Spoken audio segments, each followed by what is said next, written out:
जय हिंद दोस्तों, मैं समर सिंह आप लोगों के समक्ष एक बार फिर से हाजिर हूं अपनी नई वीडियो के माध्यम से। और ये कहने को तो नई वीडियो है, लेकिन ये प्रॉब्लम्स ऑफ आवर सोसाइटी और सिस्टम का पार्ट 1 जो आया था उसका सॉल्यूशंस मैं यहाँ पे डिस्कस करूँगा। जैसा कि उस वीडियो में हमने बात की थी देश से रिलेटेड कुछ मुद्दों पर, करप्शन थे, पॉवर्टी थी और दहेज प्रथा था, रेप केसेस थे। तो अगर आपने वो वीडियो नहीं देखी है तो इससे पहले जाकर वो वीडियो देखें, जिसमें आपको पूरा प्रोसीजर पता चल जाए कि मैं किस विषय पर चर्चा करने जा रहा हूं और क्या है आज का मुद्दा। तो मैंने बात की थी करप्शन को लेकर कि कैसे करप्शन हमारे देश को खा रहा है, कैसे गरीबी हमारे देश को जकड़ रही है, कैसे दहेज प्रथा और रेप के जो केसेस आ रहे हैं हमारी देश की स्थिति को नीचे गिरा रहे हैं। तो मैं स्टार्ट करना चाहूँगा इन सब के सॉल्यूशंस को लेकर। तो छोटी सी व्याख्या से स्टार्ट करूँगा।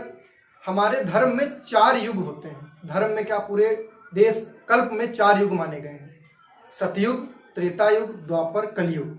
ये कलयुग है जिसमें अभी हम चल रहे हैं। जब सतयुग था तब देवता और असुरों में युद्ध हुआ।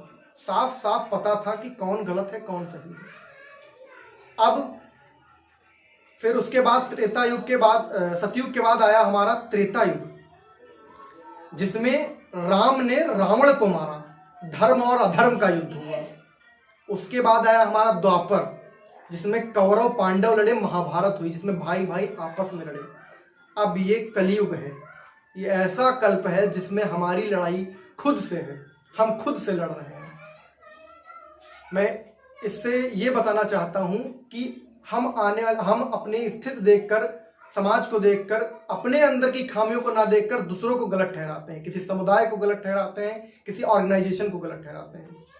हमारे देश में कुछ लोग बोलते हैं कि पुलिस, डॉक्टर और कुछ संप्रदाय हमारे देश को खा रहे हैं, लेकिन मैं ये बिल्कुल भी नहीं मानता, क्योंकि आज वही लोग हैं जिनकी वजह से हम बचे हुए हैं।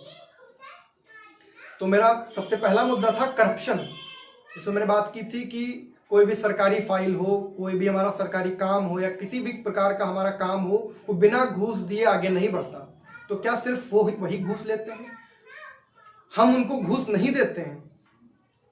हम चाहते हैं कि हमारा काम आसान हो जाए, हमारा काम जल्दी हो जाए, इसलिए पहले गलत काम हम करते हैं, पहला गलती का स्टेप हम उठाते हैं कि हम उनको घूस देने का इनिशिएटिव लेते हैं, तभी तो वो घूस हमसे लेते हैं। अगर हम पूरे प्रोटोकॉल्स को फॉलो करें और स्टेप बाय स्टेप अपने काम को करें, ये ना सोचें कि किसी गरीब से मेरा काम पहले हो जाए या हमको लाइन में खड़े रहकर ये काम ना करवाना पड़े।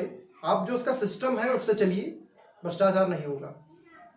मेरा दूसरा टॉपिक जो था वो था दहेज प्रथा पर लेकर, जिसमें हमने बात की थी कि लोग दहेज मांगते हैं और दहेज मांगते ही कोई इंसान अगर किसी भी शादी के लिए दहेज को एक प्रथा बना लेता है तो उसी समय वो अपने समाज के लिए धब्बा बन जाता है, अपने राष्ट्र के लिए धब्बा बन जाता है, अपनी संस्कृति के लिए धब्बा बन जाता है।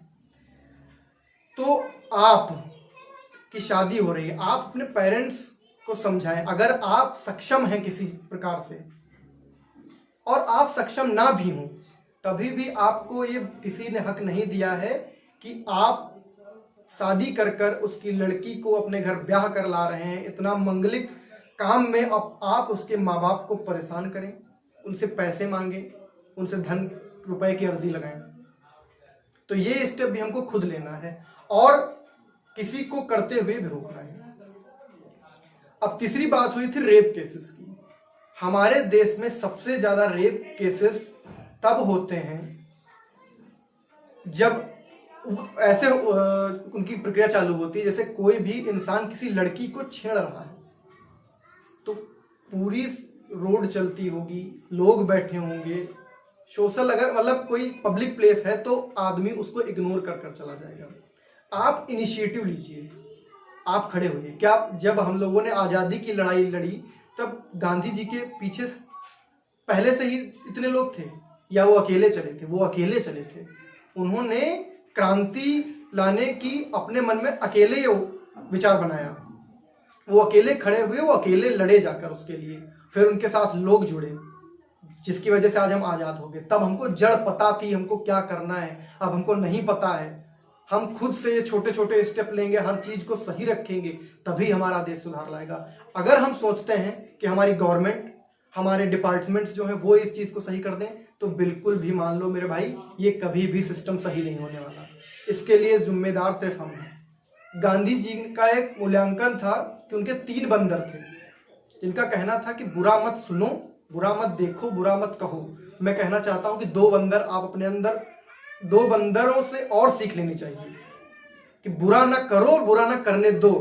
अगर आप बुरा कर रहे हो तब भी आप दोषी हो, और आप बुरा करते हुए देख रहे हो तब आप सबसे बड़े दोषी हो। अगर आप किसी भी बुराई को रोक सकते हैं तो उसे रोकिए। सोच बदलो, देश बदल जाएगा खुद ब खुद। लेकिन हम अपनी सोच को ही नहीं बदलना चाहते। हमारी सोच खुद ब खुद गंदी है। हम अपनी बुराइयों को ना देखकर दूसरों की बुराइयों को देखते हैं। जिस दिन हम खुद बदल जाएंगे, हमारा सारा देश सुधर जाएगा।